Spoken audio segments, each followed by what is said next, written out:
So and it's been some time since I have made an anime video. Like I don't know, I would think so a week or something. 2 weeks? I don't know.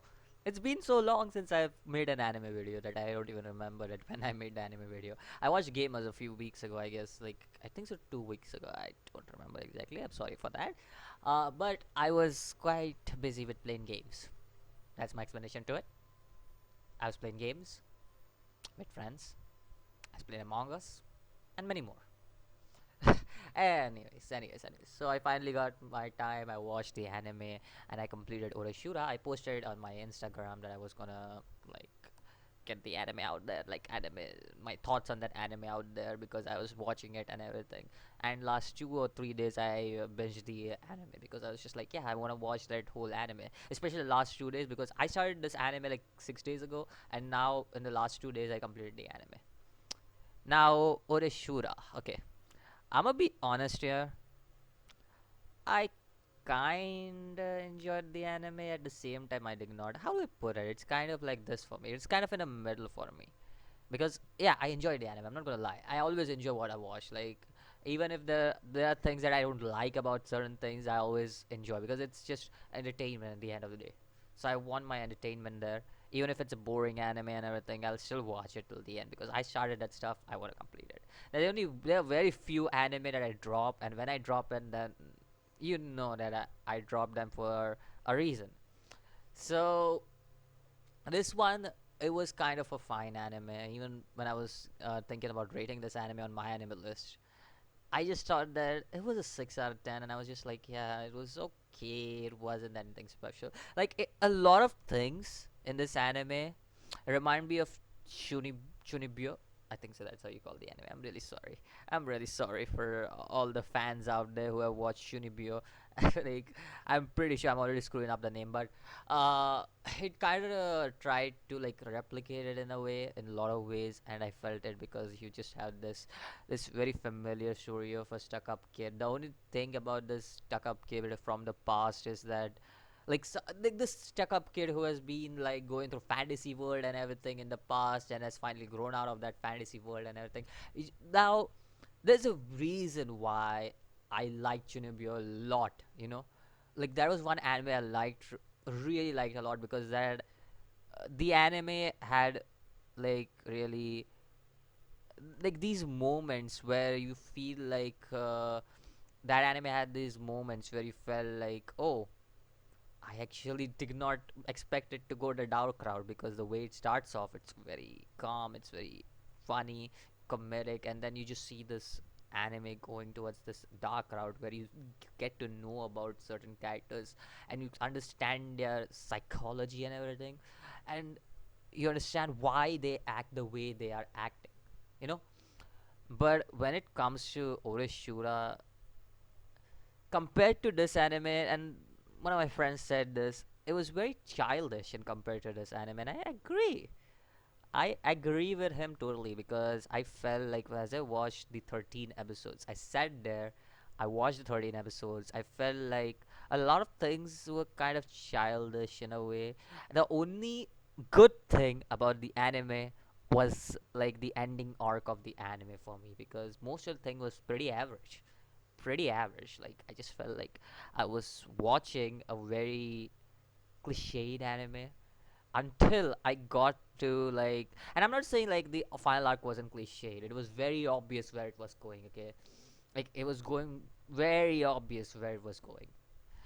But in the end, like I still like the final arc until they screwed it up in the final episode where it just left it off. In this moment where there is a stare down between two characters, and I'm just like, huh, what am I supposed to get from that? Like, are you gonna do a season 2 or something? Because I don't feel like season 2 is coming out or anything like that. Like that was my expression. Like, huh, what? That's totally not what I expect. Now, the anime had its moments, okay? I loved some of the moments in this anime. For example, there's this certain moment in episode 5 where our main character, Eita, is just like going through like these two ladies in his house, and he's just like, should I go over here? Should I go there? I really love that moment. I really loved certain moments where they do JoJo references, and I really, like, as a JoJo fan, I'm just like, I'm I'm pretty happy that there were references in there, and I liked each and every moment where there were JoJo references. Like, not gonna lie. There were certain moments where I was just like enjoying. Like, there was this certain moment, like episode 8 or 9, I think so, where it uses his like kissing thing, like air or something like that, wind slash or something like that, and you just see this moment. It's kind of very funny to me. It's very cute and funny at the same time, and there are moments like this. And one of the reasons why I loved the final arc of this anime, other than the other, which I felt were very average. And the only reason I felt like it wasn't an average 5 but a 6 for me was because that the final arc was a big step up from what they were doing in the averaging. I'm not saying, okay, again, I'm gonna clear this out. It was a cliched final arc. We knew the main girl was gonna get the biggest screen time on the final arc. So, well, the anime's final arc, I didn't read light novel, so I don't know anything about that. We knew like the you knew that the main girl was gonna get the screen time in the final arc, and you just felt like these final 4 to 5 episodes, which I've watched, I just felt I yeah, that was good. That was something I wanted to watch. That was something I do agree had to happen in the anime because of the whole, like, you get Keita's not Keita, sorry, Eita's aunt. You meet her and everything, and she realizes that this is a fake relationship and everything. And you see, that's where I felt finally was like, yeah, I love this. I love this part of the anime, and I love this characters right now that are represented in this arc, like the who are the main cast of this arc, like who are the main shining part of this arc. I like that a lot. And I look back at the other ones, I just felt like it was a very boring anime. I don't know how to say it. It was a very boring anime. Now, again, there were some good comedic moments here and there, but most of the time I just felt like, because see, there are certain anime, like when I was watching Gamers, and I know Gamers is also a low rated anime on Mal, but I watched this series 3 years after I dropped it, okay? And I freaking enjoyed that shit because that was pure comedy. That is what pure comedy is for me. Like, it Loki is a pure comedy, and I love that shit, okay? As for this, it tried to mix up comedy with like serious moments and everything, and it tried to make this anime feel like a very, like, make you attached to certain characters, but at the same time I just couldn't get attached to any character except for the main character. And I'll be honest, I got attached to the main character because I liked the main character in the start, because I liked his whole characteristics of the man who doesn't care about love or anything because his parents have like broken up and everything, and he's staying with his aunt and everything. I loved that part of him. Like, I thought that he had a very unique backstory for this kind of anime. I'm not saying like it was any kind of excellent story about him or anything, but it had a unique story to him. I had my interest on it. That piqued my interest because it has something different from what I normally see. Because our main character is almost supported by a mother or a father, but this time both the mother and the father broke up, and this guy was left alone.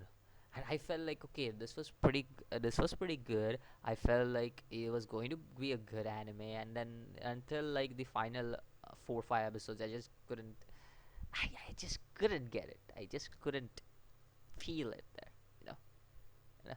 It was decent. It was fine. As Mal loves saying the shit, it's fine. It was a fine anime for me. It wasn't anything ridiculously good or anything like that. It was fine.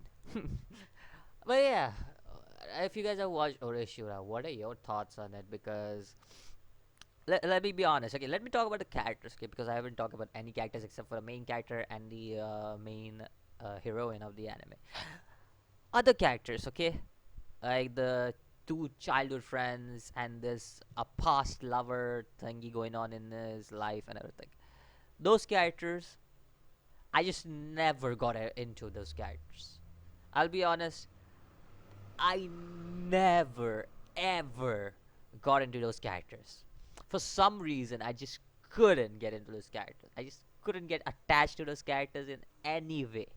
I don't know why, but I just couldn't, because each of them had their moments, okay, but just couldn't really, like, I felt very typical. And in a way, I like the aunt a lot, because I felt like the aunt expressed each and every character for me in her own way. And I just like, yeah, I kind of was like, yeah, that's how I feel. That's how I feel about the anime. uh, I like the aunt a lot. Like Eita's aunt was one of the shining points of this anime for me, other than Eita himself. Because every time I saw Eita on the screen, okay, I'll be honest, every time I saw Eita on the screen doing some crazy shit, like going like burning like dragon fighter, some shit like that, burning flame dragon fire, some shit like that on the screen, I was just like, yeah, I am enjoying that shit. But other than that, I was just like, I don't know. I don't like the ladies in this anime. I just don't like them. And normally I'm a ladies man, okay, but in this anime, I had to go with Ada. He was the best character for me in the anime. Like, I would say the aunt was the best character, but Ada was like the only shining point of the anime I had out there. Like for me, like I just couldn't resist his comedic influence on the anime that it had. I just felt like, okay, Ada is pretty cool in the anime. That's what I felt. Anyways, that's all I got for today. That's all I'm gonna say for today. See you guys in the next video. Until then, peace out.